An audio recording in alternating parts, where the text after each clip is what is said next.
விநாயகனே வல்வினையை வேறறுக்க வல்லான், விநாயகனே வேட்கை தணிவிப்பான், விநாயகனே வெண்ணிற்கும் மண்ணிற்கும் நாதனுமாம் தன்மையினால் கண்ணீர் பணிவில் கணி.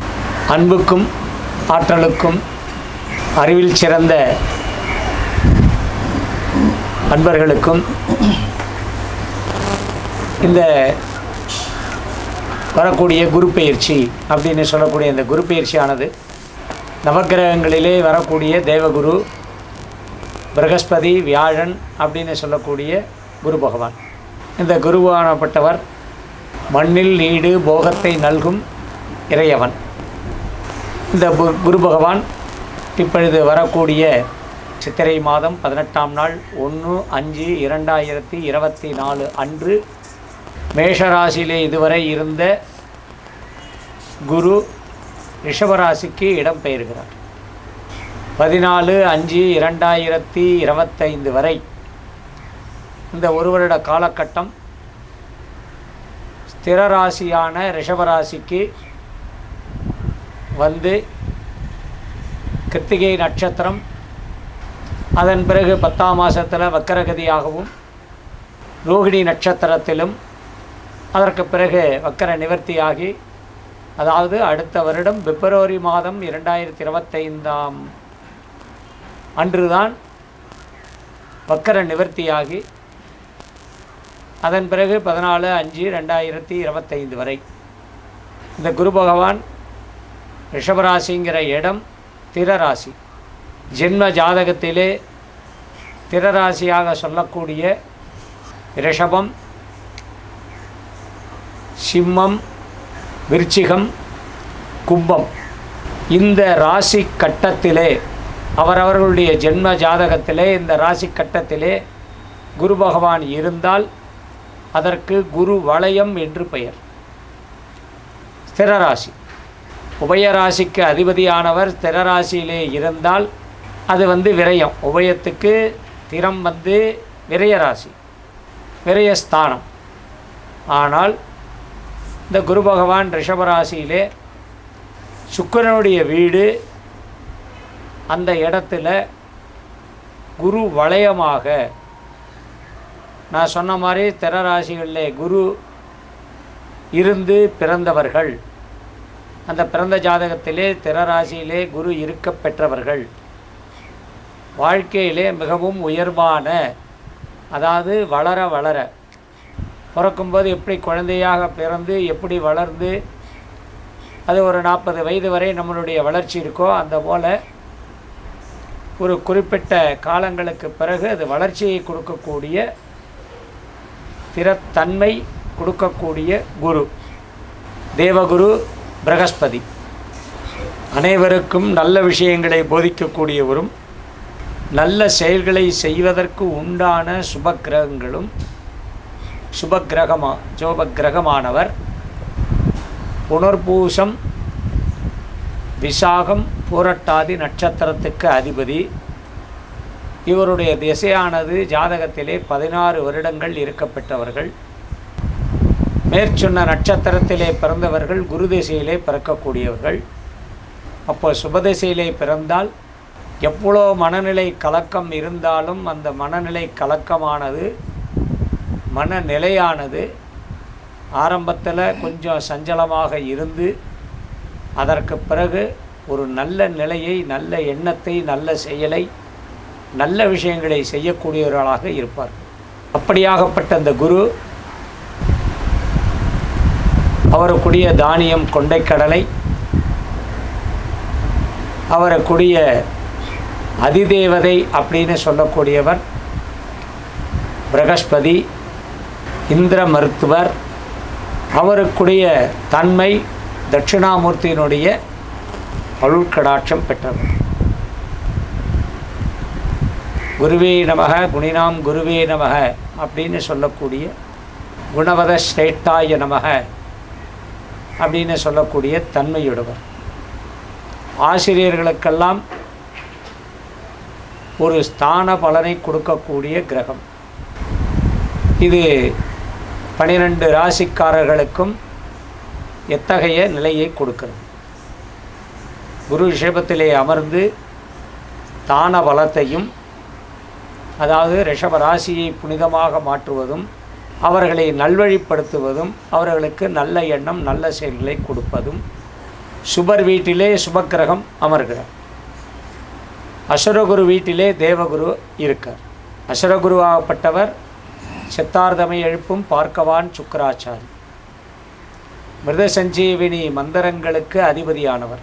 சுக்கரன் தான் புனரபி ஜனனம் புனரபி மரணம்னு சொல்லக்கூடிய அந்த தன்மையை கொடுக்கக்கூடிய கிரகம். அப்படி சுக்கரனுடைய வீட்டிலே இந்த குரு அமர்ந்து கன்னிராசியை முதல் பார்வையாக 5ஆம் பார்வையாக, விருச்சிக ராசியை 2ஆம் பார்வையாக 7ஆம் பார்வையாக, 3வது தன்மை மகரத்திலே 9வது பார்வை ஆக இந்த கன்னி விருச்சிகம் மகரம் இந்த 3 ராசிகளும் மிகவும் புண்ணியம் பெறக்கூடியது, புனிதமாகக்கூடியது. இந்த ராசிக்காரர்களெல்லாம் இந்த குருவனுடைய பார்வையினாலே மிகவும் சிறப்பான பலன்களை பெறக்கூடியவர். யோக ராசிகள். பரிகார ராசின்னு சொன்னால் ரிஷபத்தையும் மேஷத்திலேருந்து ஆரம்பித்து, மேஷம் பரிகார ராசி தான், ரிஷபம் பரிகார ராசி தான், மிதுனம் பரிகாரம் தான், சிம்மம் தொழில் ஸ்தானத்துக்கு பரிகாரம், துலாம் அட்டமஸ்தானம்னு சொல்லக்கூடிய மிகப்பெரிய பரிகார ராசி, தனுசு 6ஆம் இடத்துல அமர்கிறதுனால பரிகார ராசி, கும்பம் பரிகார ராசி, மீனமும் பரிகார ராசி. இந்த ராசிக்காரர்கள் தவிர எல்லா ராசிக்காரர்களும் இந்த குரு பகவானை வழிபட்டு வருவது மிகவும் சிறப்பு.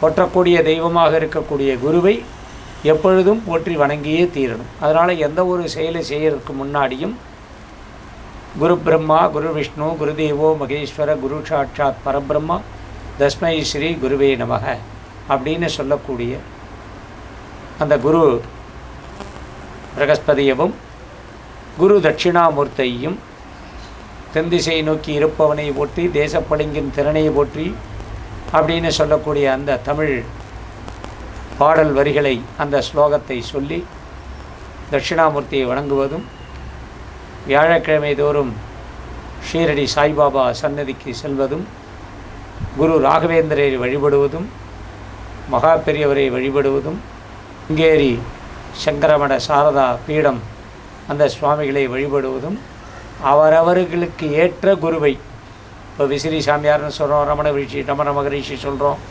போதேந்திர ஞானேந்திரர் அப்படின்னு சொல்லக்கூடிய அத்தனை குருமார்களையும் நமக்கு எது அருகிலே இருக்கோ, நமக்கு எது பிடித்தமானது இருக்கோ அந்த குருவை வணங்குபவர்களுக்கு எப்பொழுதும் சிறப்பு அப்படின்னு சொல்லிட்டு இப்பொழுது 12 ராசிகளுக்கு உண்டான குரு பயிற்சியை மேஷம் முதல் மீனம் வரை பார்ப்போம்.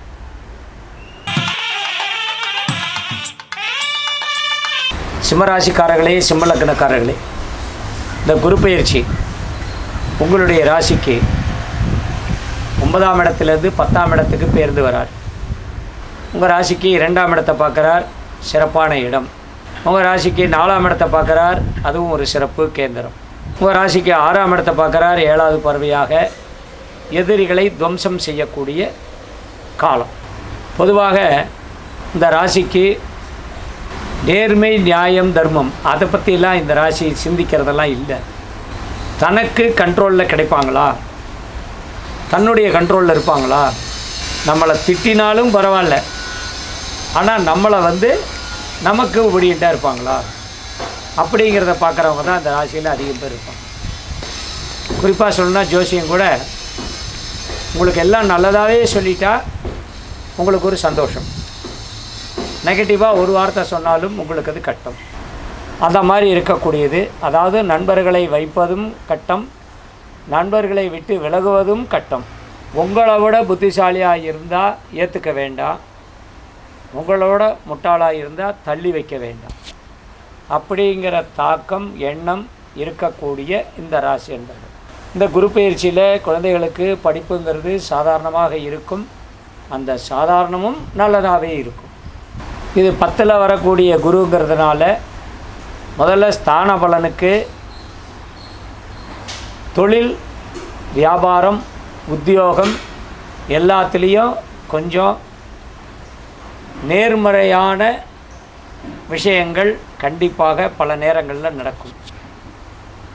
உங்களுடைய உயர் அதிகாரிகள், முதலாளி, மேலதிகாரி, உங்களுக்கு வேலை கொடுக்குறவங்க, உங்களுக்கு சம்பளம் கொடுக்குறவங்கக்கிட்ட நீங்கள் கொஞ்சம் அனுசரணையாக போகும். உங்களை பற்றி அடுத்தவங்க உங்களை பற்றி பொல்லாத புகார்களை கொடுப்பாங்க. ஏன்னா முதல்ல ரிவர்ஸில் வந்தால் 6ஆம் இடத்தை பற்றி நம்ம சொல்லலாம். உங்களுடைய 6ஆம் இடம் மகர ராசியை குரு பார்க்கறதுனால இதுவரை இருந்த எதிரிகள் யாரென்று தெரியாத இருந்த எதிரிகள் இப்பொழுது இந்த குரு பயிற்சியில் உங்களுக்கு தெரிஞ்சிடுவாங்க. உங்கள் கூட வேலை செய்கிறவங்களா, இல்லை வெளியில் இருக்கக்கூடியவர்களா, குடும்பத்தில் இருக்கிறவங்களா, உங்கள் வேலையை கெடுக்கிறவங்க யார், உங்கள் தொழிலை செய்ய விடாமல் தடுக்கிறவங்க யார், உங்களுக்கு அனுகூலமாக இல்லாமல் எல்லா விஷயத்திலையும் உங்களுக்கு எதிர்பார்டவே செய்யக்கூடியவர்கள் யார் அப்படிங்கிறத உங்களுக்கு தெரிய வச்சுக்கணும். சரி, திரும்ப கிளாக் வைஸ் வரும். உங்களுடைய 2ஆம் இடத்தை குரு பார்க்கறதுனால குடும்பம் சிறப்பாக இருக்கும். குடும்பத்தில் இருக்கக்கூடியவர்கள் உள்ளவர்கள் உங்களுக்கு நல்லதையே செய்கிறதுக்கு முயற்சி பண்ணுவாங்க. உங்களை ரொம்ப அக்கறையோடு பார்த்துக்குவாங்க, அனுசரணையாக நடந்துக்குவாங்க. நீங்களும் குடும்பத்துக்காகவே எல்லா காரியங்களும் செய்யக்கூடிய வேலைகள் பண்ணுவீங்க. இதுவரை இருந்து வந்த கடன் தொல்லை, பணத்தட்டுப்பாடு நீங்கும். இதை நான் சொல்கிறது ஒரு 46 வயது வரை இருக்கக்கூடிய அத்தனை ஆண் பெண்களுக்கும், வேலைக்கு செல்பவர்கள், உத்தியோகத்தில் இருப்பவங்க, வியாபாரம் பண்ணுறது, அரசாங்க ஒப்பந்ததாரர்களாக இருக்கிறவர்களுக்கு நிறைய ஒப்பந்தங்கள் கிடைக்கும். அதில் நிறையா லாபம் இருக்கும். அதே சமயத்தில் உங்களுக்கு ரொம்ப கண்ட்ரோலும், உங்களை செய்ய விடாத சில விஷயங்களையும் தடுக்கிறதும் இருக்கும். எதிரிகளால் உங்களுக்கு அந்த காரியங்கள், அந்த ஒப்பந்தங்கள் கிடைக்காமல் செய்யக்கூடிய விஷயங்களையும் பண்ணுவோம். உத்தியோகத்தில் இருக்கிறவங்களுக்கு நான் முதலே சொல்லிட்டேன், கூட வேலை செய்கிறவங்கள நீங்கள் ரொம்ப அனுசரணையாக அவங்கள எப்போவும் உங்கள் கைக்குள்ளேயே வச்சுக்கிட்டு பக்கத்தில் நண்பர்களாக்கிண்டு அதன்படி வேலை செய்கிறது நல்லது. இதுவரை மனைவிக்கு வேலை கிடைக்கல, இல்லை இது வரைக்கும் கணவனுக்கு வேலை கிடைக்கலன்னா இந்த காலகட்டத்தில் வேலை கிடைக்கும். கண்டிப்பாக உத்தியோகத்துக்கு போவாங்க, தொழில் செய்வாங்க, வருமானம் சம்பாதிப்பீங்க.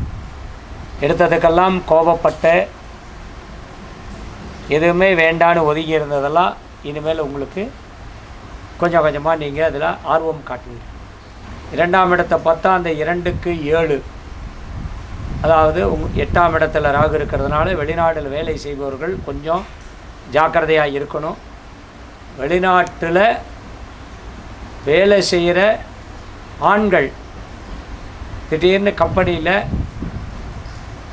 சம்பள உயர்வு கொடுக்குறேன்னு சொன்னவங்க கொடுக்க மாட்டாங்க, ப்ரமோஷன் கிடைக்காது, வேலை இப்பொழுது அதிகமாக இருக்கும். நீங்கள் வேலை செய்யலாம், பரவாயில்ல, உங்களுக்கு வேலை வேறு ஆளை போட்டுக்கலாம், உங்களுக்கு 1 மாதம் டைமு, நீங்கள் ரிலீவ் ஆகிடுங்க அப்படின்னு சொல்லக்கூடிய சூழ்நிலைகள்லாம் வரும். அதனால் எல்லாத்துக்கிட்டேயும் நீங்கள் அனுசரணையாக இருங்க. யாருக்கிட்டையும் உங்களுடைய கடினமான முகத்தை காண்பிக்க வேண்டாம். வேலை பளுவினால் பிரச்சனைகளை உண்டாக்கிக்க வேண்டாம். குடும்பத்தில் இருக்கிறவங்க எல்லாரும் உங்கள்கிட்ட அன்போடு பாசத்தோடு இருப்பாங்க. உடல்நிலையில் இதுவரை இருந்த பாதிப்புகள் உங்களுக்கு குறையும், இனிமேல் வராது. ஆப்ரேஷன் பண்ணுற அளவுக்கு போனவங்கெல்லாம் வெறும் மருந்து மாத்திரையினால் சரியாக போகுது. 47 வயதுக்கு மேலே 57 வயது வரை இருக்கக்கூடியவர்கள் வீடு, ஏதாவது அசையாத சொத்துக்கள் வாங்கிறதுக்கு உண்டான வாய்ப்பு உண்டு. வாங்குவீங்க, கண்டிப்பாக வாங்குவீங்க. ஆனால் அதில் ஒரு விஷயத்தை நீங்கள் முதல்ல முடிவு பண்ணிக்கணும். முதல்ல எடுத்தவொடனே வாங்கணும்னு நினச்சா அதை கடைசி வரைக்கும் அதில் பிடிமானமாக இருந்து வாங்கிடணும். யோஜனை பண்ணி இன்றைக்கி நாளைக்குன்னு ஏற்றிங்கன்னா அது உங்களுக்கு இல்லைங்கிற மாதிரி அர்த்தம். அதனால் திரும்ப அதே இடத்த நீங்கள் வாங்கக்கூடாது. அதிர்ஷ்டம்னா எப்படின்னா தேடி வர்றதுக்கு பேர் தான் அதிர்ஷ்டம். நீங்கள் தேடி போகிறதுக்கு பேர் அதிர்ஷ்டம் இல்லை, தேடி போகிறதுக்கு பேர் தான் விரையோன்னு நான் சொல்கிறேன். எல்லா விஷயத்துலேயும் அப்படி தான். நம்ம தேடி போகும்பொழுது நமக்கு மரியாதை குறைச்சல் அப்படின்ற இடத்துல நீங்கள் கால் வைக்கக்கூடாது. குறிப்பாக 60 வயதுக்கு மேலே இருக்கிறவங்கள கண்டிப்பாக அதை கடைப்பிடிக்கணும். கணவன் மனைவி உறவு எல்லாருக்கும் நன்னா இருக்குது. திருமணமாகி ஒரு 30 வருட காலம் அந்த உறவில் இருந்தவர்கள், தாம்பத்தியத்தில் இருந்தவங்களுக்கு கொஞ்சம் மனக்கசப்புக்கள் கட்டத்தை கொடுக்கக்கூடிய நேரமாகவும் இது இருக்கும்.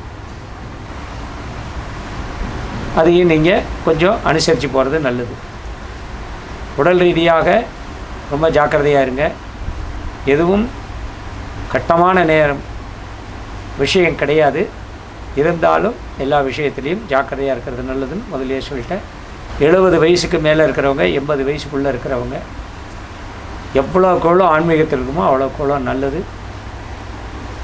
நல்லதே நடக்கட்டும். மீண்டும் சொல்லுங்கள்.